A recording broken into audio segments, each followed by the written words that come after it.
ასტროლოგი მიხეილ ცაგარელი მაესტროს შუადღეში. მოგესალმებით ყველას. როგორ გიგიცხოთ? თავად როგორ ბრძანდებით? მადლობთ.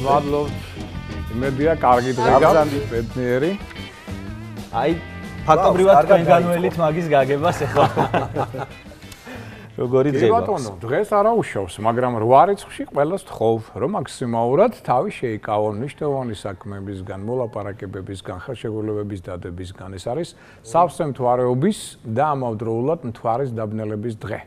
თავის დროზე შეხვედრს პრეზიდენტ სააკაშვილს ორჯერ თხოვე, რომ არ შეხვედრო და ივნისის თვეში ზუსტად მთვარის დაბნელებაზე ვლადიმერ პუტინს. ორივეჯერ არ დამიჯერა შეხვდა, როგორ დაბნელდა იმის შემდგომ, თქვენ კარგად ხედავთ ამას, ხო?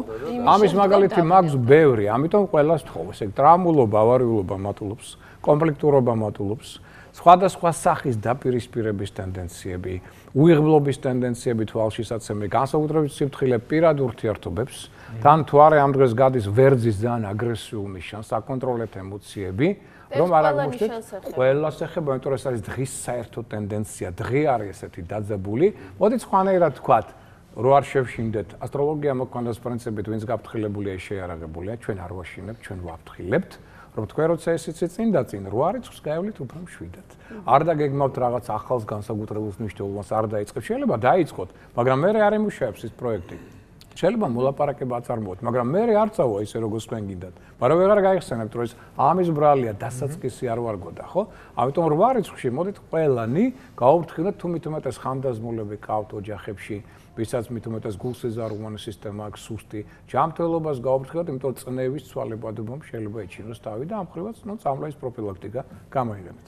რთული 8 რიცხვი გვაქვს გადასალახი. ხო, გარკვეულწილად მოდი ესე ვთქვათ, კოსმიური გამოცდის. რამდენად იქნები 7 დადებითად განწყობილი, რამდენადაც შეძლებს შენარჩუნებას ურთიერთობების ეგრე კომპრომისით, თუნდაც რომ დაინახავ სხვა გაღიზიანებულია, ხო? და არ დაიწყებ იმ დროს საქმის გარჩევას, მით უფრო კარგად გაივლი და შემდეგი სხვა შეეს ორ კვირაში მოდის უკვე მზის დაბნელება, ტრადიციულად ორ კვირაში მოდის თვარის დაბნელება, კიდე ერთი გამოცდის პერიოდია. აი იმ დღეს გაცილებით უფრო მშვიდად გაივლი, კოსმოსი ამ გამოცდებს აღარ მოგიწყობს, იმიტომ რომ უკვე ჩააბარე. მაგრამ ვინც ვერ ჩააბარა და აქ იყო აღეზიანებული აგრესიული კონფლიქტი შექმნა, იმას შეიძლება უარესი გამოცდა მოუწიოს 2 კვირის შემდგომ. მე მივიღე გადაწყვეტილება 8 რიცხვში მე ჩემი მეუღლე არ უნდა ვნახო, იმიტომ რომ მე ვარ ტყუპები და ის არის თევზები. მაგას შემოკარგო, ძალიან რბილი ადამიანი ყავს გვერდი, ძალიან ადამიანური, კარგი კულინარი, გადასარევი დედა. ერთადერთი ამ დღისთვის თქვენ რა არ დანიშნოთ, იცი, რაიმე მნიშვნელოვანი გადაწყვეტილების მიღება. ხო? აი აქ გაქვთ პრობლემა, იმიტომ რომ ორი გაორებული ნიშანია და შეიძლება ვერაფერ გადაწყვეტილება ვერ მიიღოთ და ამაზე შეიქმნას დაძაბულობა. თორე სხვა მხრივ თავზები ძალიან კარგი ნიშანია. გადავიდეთ წყვილებზე ხა, მე რო თქვი ჩემზე, მოდი სხვა წყვილებზე ვისაუბროთ და ასტროლოგიაზე. აბა რომელი ნიშანი? რამდენად დიდ გავლენას ახდენს? პრინციპში ზოგადად მაინტერესებდა მე კითხა თქვენთვის ბატონ მიხეილ, კოსმოსი რამდენად დიდ გავლენას ახდენს ადამიანების ურთიერთობაზე და შეიძლება თუ არა ის სწორ ფაქტობრივად პასუხი გამეცით, მაგრამ მაინც კითხავთ. შეიძლება თუ არა აცილებული იქნეს კონფლიქტური სიტუაცია. შემოკარგო რო წყალი, ხო? წყალი, რომელიც იმართება მთვარის მიერ, უზარმაზარი მასები ოკეანისა და ზღვებისა. და ადამიანი 80% სითხეა. ხა რაზე გავლენას ახდენს ჩვენზე მთვარე და მათ შორის ჩვენ ფსიქოლოგიურ მდგომარეობაზე, მეტაბოლურ პროცესებზე და ასე შემდგომ, ამიტომ ზეგავლენა საკმაოდ დიდია. და აქედან გამომდინარე არსებობს რაღაც კრიტერიუმები, რომელსაც ყურადღება უნდა მივაქცევთ. რას გულისხმობ? არის ნიშანი კლასიკური წარმომადგენელი თავისი თვისებებით და არის არაკლასიკური. ჯერ ამაზე შევთანხმდეთ, იმიტომ რომ ხშირად მეუბნებიან, იცით რა? აი მე ვარ ვერძი და ლომი, წერია რომ კარგად უნდა ვიყოთ, მაგრამ რაღაცა ვერავართ. რატო? იმიტომ რომ შეიძლება ესეთი რამ მოხდეს, კლასიკური ვერძია, მაგრამ ლომი არაკლასიკური არის იმას, რომ დაუშვათ ლომის ზოდიაკოში აღმოჩნდა მხოლოდ მზე და 3 პლანეტა, რომელიც ასევე დიდ ზეგავლენას ახდენს და აყალიბებს ადამიანში სხვა თვისებებსაც, მათ შორის გონებას, შეიძლება აღმოჩნდა გვერდით ნიშანში, დაუშვათ კუროში. და ამიტომ იმ ადამიანს აქვს ლომთან ერთად კუროსებრ გამოხატული თვისებები, რომლებიც დისონანსში შემოდიან ვერძის თვისებებთან. და ზოგადი ზოდიაქო, რომელიც ჩვენ ვიცით 12 ნიშანი, არ არის საკმარისი იმის დასადგენად. ეს არის სწორედ კარგი სიტყვა ნათქვამი ზოგადი ცნებებით კი ჩვენ გვაქვს ესეთი შეფარდება, მაგრამ გავითვალისწინოთ, რომ პირადი ჰოროსკოპი გვაძლევს ამ შეფარდებებში გარკვეულ ცვლილებებს. თუ 2 კლასიკური ნიშანია, მაშინ ის ასე ჩვენ ახლა ვიტყვით ზოგადს აი ეს აბსოლუტურად შეესაბამება სიმართლეს. თუ ორი ნიშანი არაკლასიკურია და არ არის მათში გამოხატული თვისებები ამ ნიშნის ამაშინ შეიძლება აქ უკვე ეს ნიშნები და მათი წყობა რომელიც ჩვენ აი ზოგადი პრინციპით შემოვიყვანთ ახლა არ იყოს თლად გამართლებული და მათ შორის იყოს სხვა სიტუაცია. ანუ არ არსებობს ასე, რომ თქვათ კონკრეტულად ორი ნიშანი ვერასოდეს ვერ შეეწყობა ერთმანეთს და არ შეიძლება. ბერეკეთ მე ოპტიმისტი ვარ ყოველთვის და ყველას ვეუბნები შემოკარგებო. არავითარი და უარყოფითი განწყობა ყველასთან შეიძლება საერთო ენის გამონახვა. ყოველთვის შეიძლება ესეთი იდეალურად შეთავსებული წყვილები, ნუ აი კლასიკურად თუ ზოგადად თუ ისაუბრებთ. არა, როგორ არ არსებობენ, მაგრამ კიდევ ერთხელ აი იმას დაუბრუნდეთ, რომ არ შეგეშინდეთ თუ რაღაც არ ეწყობა, ეს არის არ შეიძლება საერთო ენის გამონახვა. ყოველთვის შეიძლება, მაგრამ არის მომენტი, როდესაც კოსმობიოლოგიური ერთიანობა გვიადვილებს ცხოვრებას და არ არის საჭირო ბევრი ახსნა განმარტება პარტნიორისთვის მომენტალურად ეს მიშენი და არის მომენტი, როდესაც ის აბსოლუტურად სხვა პოზიციაზე და პოლუსზე დგება და მაშინ კი თქვენ კი ინარჩუნებთ იმ ოჯახს, მაგრამ ორმაგი და სამმაგი ძალისხმევის, ნერვების და ასე შემდგომ მეშვეობით. თუმცა თუ შემთხვევით ადამიანს შეუყვარდა ისეთი ნიშანი, რომელიც წესით-დარიგით არ უნდა იყოს მასთან იდეალურად შერწყმული, გული არ უნდა გაიტეხოს ეს. არა, უნდა ეცადო ყოველ შემთხვევაში, რომ დაშორება არის ბოლო მომენტი, როცა თქვენ აბსოლუტურად ყველაფერს მოსინჯავთ და საშველი არ არის, აი მაშინ შეიძლება დაშორება და იქამდე მე ყოველთვის ვთხოვ, ყველაფერი გააკეთეთ, რომ ოჯახი შენარჩუნდეს, ურთიერთობა შენარჩუნდეს, იმიტომ რომ მე არ დაგჭირთ კითხვა, იქნებ მე რაიმე დავაკელი. აი ამ კითხვის გარეშე უნდა წამოხვიდეთ. და როგორია, რომელი ნიშნებია, ვინც ასე ზოგადად იდეალურად მოგახსენებ და სხვა შორის მოდი, ბატონ მიხეილ, ჯობია დაფასთან გადავინაცვლოთ, სადაც ჩვენ ჩამოწერილი გვაქვს ჩვენი ნიშნები და თქვენი საუბრებთ. პრინციპში თქვენ შეგიძლიათ დარჩეთ თქვენ ადგილას, მე გადავინაცვლებ დაფასთან და შევაერთებ იმ ნიშნებს, რომლებიც იდეალურად უკავშირდებიან ერთმანეთს მომიმარაგებლად. მოდი, იცი როგორ ხნათ ლუკა, რომელი ნიშნებიც ერთმანეთს კარგად უხდებიან და შეეფერებიან ლურჯი მარკერით აღნიშნული. რომელიც უარყოფითად წითელი. ესე იგი ჩვენ გვაქვს ლურჯი, წითელი, შავი და მუქი ლურჯი არ ითვლება პრინციპში იგივე. მწვანე რო ქონოდა კიდევ უკეთესი იქნებოდა, მაგრამ არა უშ. მწვანე სტუდიაში. მწვანე რო ქონოდა 4 სტიქია კარგად გამოიხატებოდა, მან და უფრო გასაგები იქნებოდა. ერთი ორი მარკერი გავუხსნი ლურჯი წითელით. კარგი. ესე იგი, ჩემო კარგო, პირველ რიგში 12 ნიშანი უნდა დაიყოს 4 სტიქიად. მიწა, წყალი, ჰაერი, ცეცხლი. იმისთვის რომ გაგიადვილდეთ ამის ცნება, ესე იგი რა გავაკეთოთ? ბუნებაში თქვენ კარგად ხედავთ, რომელი სტიქია ვისთან მეგობრობს, მაგალითად. თქვენ რო წყალი დაასხათ, ან დაუშვათ მიწა გადააყაროთ ცეცხლს, ის ქრება. ან უკვე ნახეთ ცეცხლის ნიშნები, უკვე პრობლემურ ურთიერთობებს ქმნიან მიწის და წყლის სტიქიების ნიშნები. და სამაგეროდ ჰაერთან გადასწარებია, ჰაერი თუ აღვივებ ჩვენ ცეცხლს, ხო? ამიტომ მოდი დავიწყოთ აქედან. ცეცხლის ჩვენ ყავს. წითლით ავიღებთ. წითლით. სამი ნიშანი, ეს არის ვერძი, ვერძი, ლომი და მშვილდოსანი.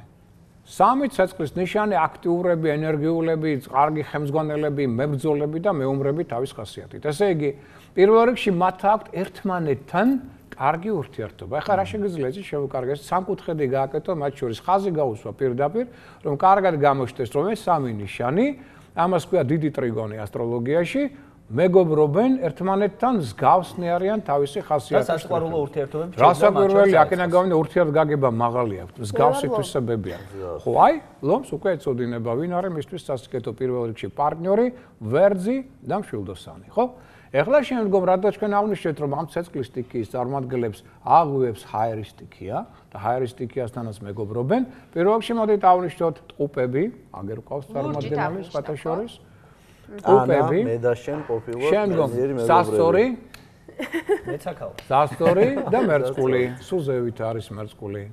აი მაგათ შორისაც შეგვიძლია კიდევ ესეთი სამკუთხედი გავაკეთოთ, რომ გასაგები იყოს. აი ნახეთ, ორი დიდი ტრიგონი ჩაჯდა ერთმანეთში. გამოგვივიდა დავითის ვარსკვლავი. ფაქტობრივად. მე მგონი ჰაერს ყველასთან კარგი ურთიერთობა უნდა ქონდეს, ყველას ჭირდება. არა, აბა უკვე დაგვერდი შენ, როდესაც ამინდი იცვლება. რა ხდება მზე, როცა უნდა წვიმა წამოვიდეს, ღრუბლებია.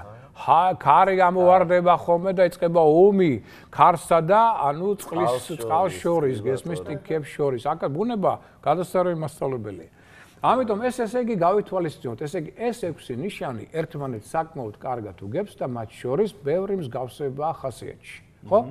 ეხლა შემდგომ, ეხლა მეორე 6-ეული ზოდიაქოს ნიშნების ავიღოთ მიწის სტიქია. აქ ჩვენ ყავს თხის რქა, თხრის რკა, შემდგომ ყავს ქალწული და ყავს კურო.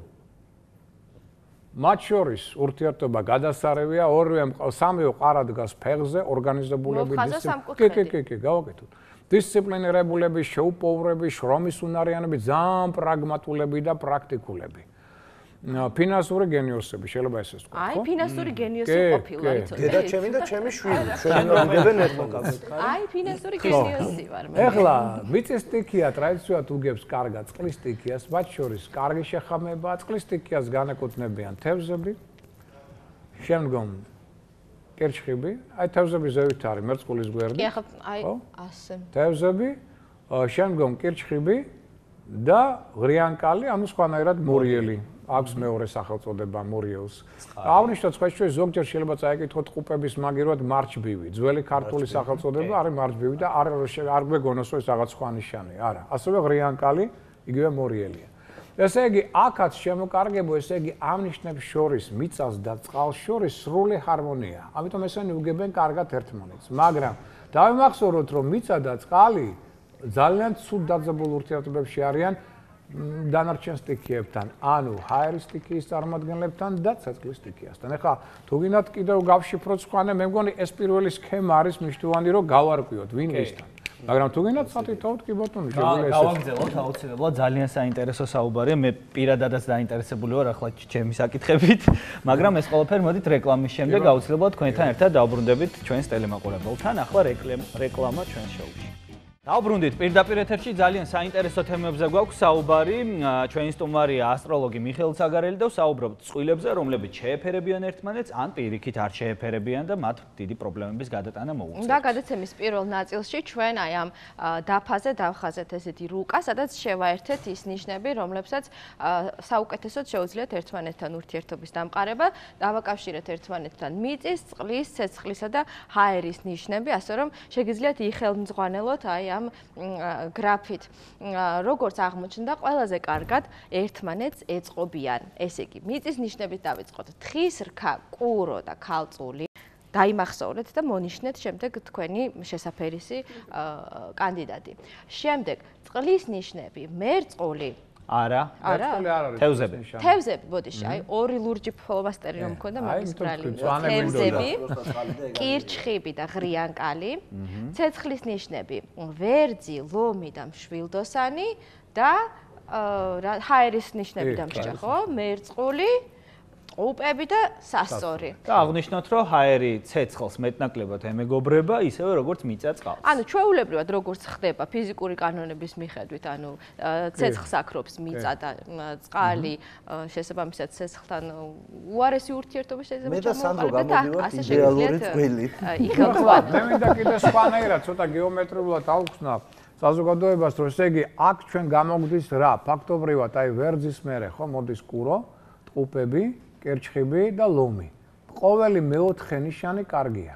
თუ ჩვენ მივყვებით აი ამ წყობას, ხო, ვერძიდან თევზებამდე. ანუ ეს არის დიდი ტრიგონი, მათ შორის 120 გრადუსია ცისკაბადონზე ამ ტრეტირზე. ყოველი მეოთხე ერთმანეთთან მეგობრობს. საიდანაც არ უნდა დაითვალოთ. სხვათა შორის სანამ ასე თუ ისე ყოველი მეორეც მეტნაკლებად კარგ ურთიერთობებს ამყარებს ერთმანეთთან, მაგრამ ეხლა მოდით თქვა ჩვენ ცუდზეც. კარგია კი ბატონო, მაგრამ ცუდიც არსებობს, ხო და ამას ვერ გაიქცევით. ცუდი ჩვენ გვაქვს 90 გრადუსიანი დამოკიდებულება. ანუ ეს არის ყოველი მესამე. აი მაგალითად, ვერძიდან მესამე არის კურო მეორეა, ესე იგი მესამე არა, კურო პირველია, მეორე ყუპებია, კირჩხიბი. ესე იგი კირჩხიბთან ვერც პრობლემა აქვს, ხო? ასევე შეგვიძლია ჩვენ ვერძიდან მეორე მხარეს რო წავიდეთ, ვერძის ზევით თევზებია, შემდგომ მერწყულია, შემდგომ თხის რქა, მესამე. ესე იგი ვერც პრობლემა აქვს თხის რქასთან. ხედავთ, ასე ყველა ნიშნიდან თქვენ და სასწორთანაც უწევს, ესე იგი, როგორც ვის? ანუ კირჩხიბიდან მესამეც უნდა გადავყავო. კირჩხიბიდან სასწორი პრობლემაა, სასწორი და თხისკა პრობლემაა. ყოველი მესამე. ანუ თქვენი ნიშნიდან ყოველივე მესამე ამ წრეზე ზოდიაქოს ნიშნებისა, უკვე მათთან გაქვთ მეტი პრობლემა, სირთულეები, ურთიერთგაგების შემცირება და შესაბამისად კონფლიქტების ალბათობაც მატულობს. ანუ ეს დავიმახსოვრეთ, აქ არის 120 გრადუსიანი და 90 გრადუსიანი დამოკიდებულება. 90 ცუდია, ყოველი მესამე, 120 ყოველი მეოთხე კარგია. ყოველი მეორეც კარგია, მოდი ასე ვთქვა. არსებობს კიდევ დაპირისპირება. 180 გრადუსი როცა ჩდება ამ ნიშნებს ყველაზე მეტად დაპირისპირებული. ანუ მაგალითად მერწყული და ლომი დაპირისპირებული ნიშნები არიან. მიუხედავად იმისა, რომ ერთი ჰაერია, მეორე ცეცხლია და მსგავსება ბევრი აქვს და ურთიერთგაგება მაინც მაღალია, დრო და დრო ეს ნიშნები, მაგალითად ლომი მერწყულთან ყოველთვის უფრო დაპირისპირებული იქნება, ვიდრე მაგალითად ჰაერის სხვა ნიშნებთან, სასტორთან ან თუნდაც წყუბებთან. რატომ? იმიტომ რომ მათ შორის 180 გრადუსი იქნება. ეს არის რუსეთი და საქართველო. მერწყული რუსეთია, ორი პოლუსი. ლომი საქართველო. ანუ ჩვენ თან ერთმანეთი სადღაც გვიყვარს და გვიზიდავს, მაგრამ თან ვერ ვითანხმობთ. აი ეს მომენტები ჩდება. ანუ აქ საშუალო მიზიდულობაც არის. მიზიდულობა აუცილებლად იქ 50% მიზიდულობა, 50 შეიძლება განზიდვის მომენტი იყოს და ამიტომ აქ ურთიერთობა არასოდეს არ არის აი საშუალო. ან გენიალური შეიძლება იყოს ურთიერთობა, ან შეიძლება ცუდი. აი ეს საშუალო იშვიათად ეს შეიძლება თუ არა მოგვარება ამ ყველაფრის ჰარმონიაში მოყვანა. შემოკარგო ადამიანი არის homo sapiens, ხო человек разумный, როგორც რუსები ამბობენ, რისთვის აქვს გონი.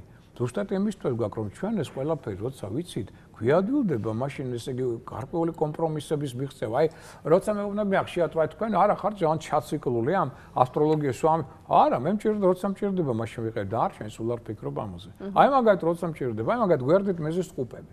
და დაუშვათ ყავს სტუდენტი, აი, უკითხულობს სამედიცინო აკადემიაში ლექციებს. წყუბები. მე ვიცი წყუბებს რა ფსიქოტიპი აქვს, სწრაფად მოძრავი ტვინი აქვს. ამასთან არ შეიძლება ნელა საუბარი. მე რო დავიწყო იყო და აღა იყო რა. ეს უკვე დაიძინებს, ან გადატრიალდება და დაიწყებს სხვა საქმეზე საუბარი. ამას აღარ აინტერესებს. ანუ ეს შემიძლია გავაჩერო ძალიან სწრაფი, მოკლე ლაკონური საუბარი, მაშინ პირდაღებულები მიყურებენ. ეხლა თხის ქასთან აბსოლუტურად ანტიპოდია ამისა. სულ სხვა მომენტია. მაგრამ როდესაც რამდენიმე ეს ერთად გისხედან ლექციაზე როგორ ახერხებთ? ძალიან კარგად მოვახერხებ, იმიტომ რომ ვიცი რა მდგომარეობა. ავიღებ მაგალითად აქ თუ ეს ძალიან სწრაფია და ის ძალიან ნელია და თხისკა რაჭველია თავისი ტვინით და შეიძლება მეორეჯერაც ვკითხოს რა და როგორ უცებ ვერ აიღოს ინფორმაცია, მაგრამ სამაგეროდ განსხვავება რა შეიცი, რომ ვკითხო ამას დაუშვათ ხვალ რა ვილაპარაკე გუშინ შეიძლება არ ახსოვდეს და იმას 20 წლის მერე ეხსოვნება ზუსტად. აი განსხვავებები, ხო?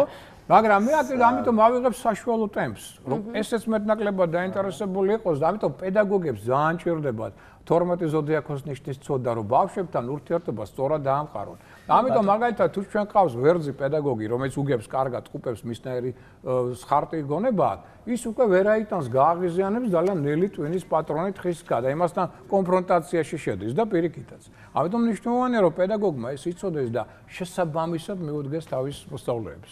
ძალიან დიდი მადლობა. წარმოვიდგინე ჟურნალი, სადაც გვარების გასწრები მიწერილია მერწყული. მე მიწერია, მე შეგეძლიათ მობრძანდეთ ჩემთან, მე გაჩვენებთ ყველას დაბადების თარიღები მიწერია და ძალიან საინტერესო უამრავი რამე შეიძლება მოგიყვათ, როგორ ვლინდება მათი ფსიქოტიპი მეცადინეობის დროს. ძალიან დიდი მადლობა ბატონ მიხეილ, ამოუწურავი თემაა, კიდევ ძალიან ბევრი კითხვის დასმა მინდა, მაგრამ სამწუხაროდ დრო ამოგვეწურა ჩვენ. თუმცა კიდევ და კიდევ იქნება ესეთი და მსგავსი თემები ჩვენს გადაცემაში, ეს ტელემაყურებელს მინდა მივმართო. დიდ მადლობას გიხდით კიდევ ერთხელ სტუმრობისთვის ჩვენ სტუდიაში. ჩვენ კი ახლა საინფორმაციო გამოშვებას ვუთმობთ ჩვენს ეთერს და აგიბრუნდებით აუცილებლად საინფორმაციო გამოშვების შემდეგ.